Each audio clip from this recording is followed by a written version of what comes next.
भुवनेश्वर ओडिशा से बड़ी प्रतिक्रिया सामने आई है। भारतीय जनता पार्टी के वरिष्ठ नेता और सांसद प्रताप चंद्र सारंगी ने पश्चिम बंगाल में लगातार बिगड़ती कानून व्यवस्था को लेकर मुख्यमंत्री ममता बनर्जी पर तीखा प्रहार किया है। उन्होंने कहा कि राज्य में शासन नाम की कोई चीज नहीं बची है और आम जनता असुरक्षा की भावना से घिरी हुई है।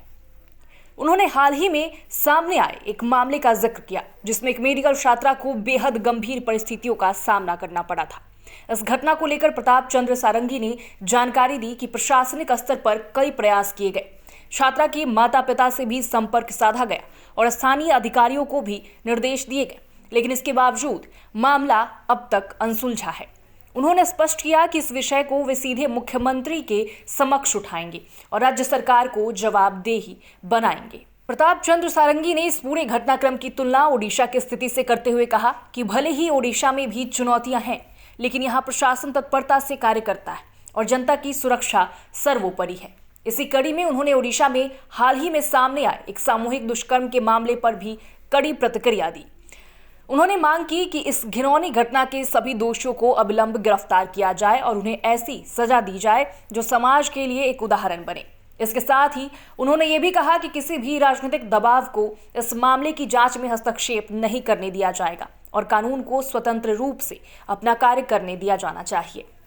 सारंगी ने मांग की कि पीड़िता के परिवार को उचित मुआवजा दिया जाए और उसकी चिकित्सा व्यवस्था सरकार की ओर से पूरी जिम्मेदारी के साथ करवाई जाए। उन्होंने कहा कि इस तरह की घटनाएं न केवल कानून व्यवस्था की विफलता को दर्शाती है, बल्कि ये भी बताती है कि समाज में संवेदनशीलता और नैतिक मूल्यों की कितनी कमी होती जा रही है। उन्होंने राज्य सरकार से अपील की कि इस मामले में त्वरित न्याय सुनिश्चित किया जाए और प्रशासन को यह स्पष्ट संदेश दिया जाए कि महिला सुरक्षा से कोई समझौता नहीं किया जाएगा। पश्चिम बंगाल को लेकर अपने बयान में प्रताप चंद्र सारंगी ने कहा कि अगर ममता बनर्जी सरकार स्थिति को संभाल नहीं सकती तो उन्हें जनता के सामने स्वीकार करना चाहिए कि वे विफल हो चुकी हैं। उन्होंने कहा कि बंगाल जैसे संवेदनशील राज्य में अगर शासन व्यवस्था जवाबदेह न रहे तो यह न सिर्फ राज्य बल्कि पूरे देश की आंतरिक सुरक्षा के लिए खतरा बन सकता है। उन्होंने ये भी कहा कि वो इस मामले को संसद में भी उठाने पर विचार कर रहे हैं ताकि राष्ट्रीय स्तर पर इस विषय पर बहस हो और सरकारें अपनी अपनी जिम्मेदारियों को गंभीरता से ले और इसे हल करें। ममता बनर्जी अपना घर में उनको बुद्धि नहीं दिखती है, अपना घर संभाल नहीं सकती है और उड़ीसा के बारे में बोलती है, ये इनका स्वभाव है। लेकिन उधर तो लैंड और सिचुएशन इतना खराब है कि बोलने लायक नहीं है। उधर कुछ चल पहले एक बार तो हमने देखा एक लेडी डॉक्टर को कितना टर्चर करके मार दिया गया। अभी हमारा एक मेडिकल स्टूडेंट का ऐसी हालत हुआ। मेरा कॉन्स्टिट्यूएंसी से मैं बात किया उधर हमारा कलेक्टर एसपी से और उनका पिताजी को भी फोन कांटेक्ट किया था, लेकिन वो रिस्पॉन्ड नहीं हो पा रहा है।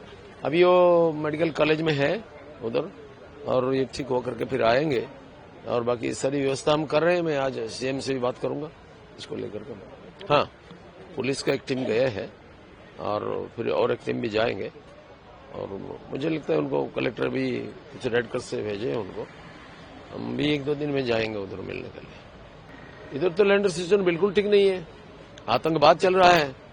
ममता बनर्जी उनको कंट्रोल नहीं कर सकते हैं क्योंकि उन्होंने आतंकवाद को प्रसारित किया ना। वो तो अनुप्रवेशकारियों का स्वर्ग है, भूस्वर्ग है उनका। आगे ये है कि सारा अपराधियों को गिरफ्तार किया जाए और कठोर से कठोर सजा दिया जाए। दूसरी बात है, इस घटना का पुनरावृत्ति कैसे न हो, इसलिए आईन श्रृंखला परिस्थिति को नियंत्रण में लाया जाए और किसी पॉलिटिकल प्रेशर में उनको छूट नहीं मिले, उनको दृष्टांतमूलक शास्ति विधान किया जाए और उनका परिवार को कंपनसेशन दिया जाए और उनको अच्छा मेडिकल ट्रीटमेंट देकर ठीक करना उनका जिम्मेदारी है।